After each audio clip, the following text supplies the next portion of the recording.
Bună tuturor! În videoclipul de astăzi vreau să vă arăt cum să încărcați și să măriți flacăra unui aprinzător de aragaz.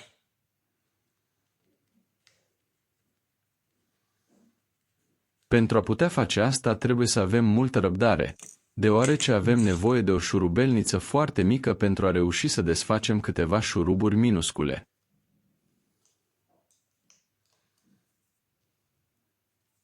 Le desfacem pe toate cu grijă să vedem ce găsim în interior, fiind atenți la demontare încât să putem să o și remontăm. Nu cred că va fi nevoie să desfacem tot ansamblul aprinzătorului.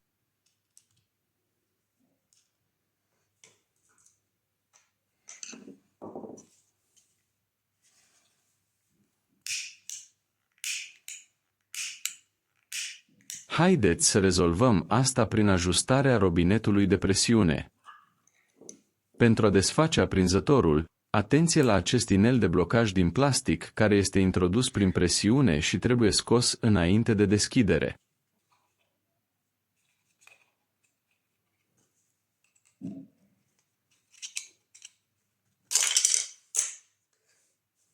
După deschidere, observăm că rezervorul brichetei este gol.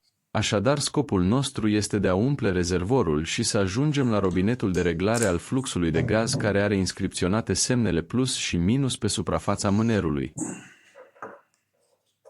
Folosesc o șurubelniță sau un obiect subțire pentru a apăsa pe supapă și a scoate tot aerul rezidual. Dacă rămâne aer, gazul nu va intra eficient. Trebuie să scoatem tot aerul rămas din interior pentru a nu bloca intrarea noului gaz. Este un pas vital înainte de a umple și de a regla flacăra. De obicei, sprayurile de butan vin cu mai multe capete de plastic de diferite mărimi. Alegeți-le pe cel care vi se potrivește fix pe supapa aprinzătorului și începeți încărcarea. Apăsați ferm tubul de gaz în supapă pentru câteva secunde, menținând ambele recipiente în poziție verticală, cu tubul de gaz deasupra. Priviți! Acum rezervorul este perfect plin cu gaz lichid. Îi facem o primă probă să vedem dacă totul este în regulă. Mai întâi trebuie scos robinetul de gaz, care este introdus prin presiune. Acum trecem la partea importantă, reglarea mecanismului. Pentru a mări gazul, trebuie să rotim în sens invers a celor de ceasornic, antiorar. Ridicăm puțin rotița, o rotim spre plus și o așezăm la loc pe zimți.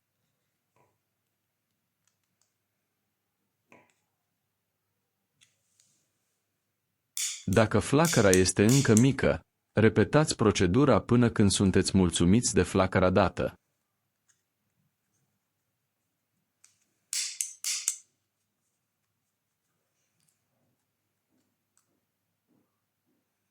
După ce ați obținut înălțimea dorită, închideți carcasa și puneți șuruburile la loc.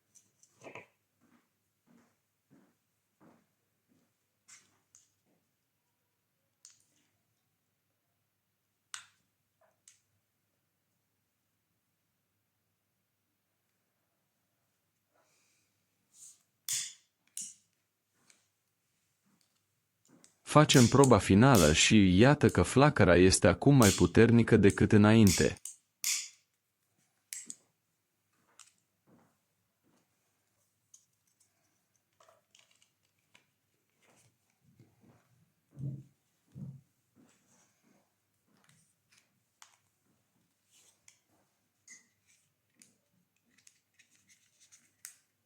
Dacă v-a fost util acest tutorial, nu uitați să dați un like și să vă abonați la canal.